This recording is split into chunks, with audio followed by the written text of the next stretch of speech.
ନମସ୍କାର ଜୟ ଜଗନ୍ନାଥ ଦର୍ଶକ ବନ୍ଧୁ। ଆମର ଏପଟେ କୁମାର ପୂର୍ଣ୍ଣିମା ଯାତ୍ରା ଷ୍ଟାର୍ଟ ହେଇଯାଇଛି। ଆଉ ସମସ୍ତେ ଆମେ ମେଢ଼ ଫେଢ଼ ଦେଖି ରାସ୍ତାରେ ଆସିଲା ବେଳେ ଗଲାବେଳେ ମେଢ଼ ଯାଉଥିଲା ଦେଖି ଆମେ ପହଞ୍ଚି ଯାଇଥିଲୁ ଯାତ୍ରା ଦେଖିବା ଲାଗି।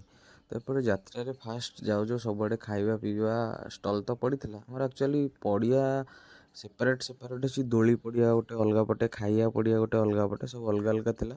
ତ ଫାଷ୍ଟ ଆମେ ଯାଇଥିଲୁ ଦୋଳି ପଡ଼ିଆ ଆଉ ଯେଉଁଠି ଖାଇବା ପଡ଼ିଆ ଥିଲା। ଆଉ କିଣାକିଣି ପାଇଁ ଯେଉଁ ମେକଅପ୍ ଫେକଅପ୍ ଏସବୁ ଜିନିଷ ସେପଟେ ଗୋଟେ ଅଲଗା ସାଇଡ଼୍ରେ ପଟେ, ସେପଟେ ଆମେ ଆକ୍ଚୁଆଲି ଯାଇନୁ। କିନ୍ତୁ ଫାଷ୍ଟ ଯାଇଥିଲୁ ଦୋଳି ପଡ଼ିଆକୁ। ସେଠି ଯାଇ ଦେଖିଲା ବେଳକୁ ବଢ଼ିଆ ଦୋଳି ପଡ଼ିଥିଲା। ରାମଦୋଳି ତ ମୋତେ ଖେଳିବାକୁ ଭଲ ଲାଗେନି, କାରଣ ବହୁତ ଡର ଲାଗେ। ମୋତେ ହାଇଟ୍ରୁ ଆକ୍ଚୁଆଲି ଟିକେ ଫୋବିଆ ଅଛି, ତ ସେଥିପାଇଁ ମୋତେ ଡର ଲାଗେ। ତ ଆମେ କିଛି ଖାଇ ନେଇଥିଲୁ। ଫାଷ୍ଟ ଖାଇସାରିଲା ପରେ ଆମେ ଯାଇଥିଲୁ ବ୍ରେକ୍ ଡ୍ୟାନ୍ସ ଦୋଳିରେ ବସିବା ଲାଗି। ବ୍ରେକ୍ ଡ୍ୟାନ୍ସ ଦୋଳି ଖେଳିଲା ବେଳକୁ ଯେହେତୁ ଖାଇ ଦେଇଥିଲି, ପୁରା ମୁଣ୍ଡ ଖରାପ ହେଇଯାଇଥିଲା, ପୁରା ଏତେ ଫାଲତୁ ଲାଗିଥିଲା। ତାପରେ ଗୋଟେ ଭଲ ଦୋଳିଟେ ପଡ଼ିଥିଲା, ମୁଁ ଭାବିଲି ସେଇଠି ବସିବି, କିନ୍ତୁ ତା ନଜାରା ଦେଖିକି ମୋତେ ମୁଣ୍ଡ ଆହୁରି ହ୍ୟାଙ୍ଗ ହେଇଯାଇଥିଲା।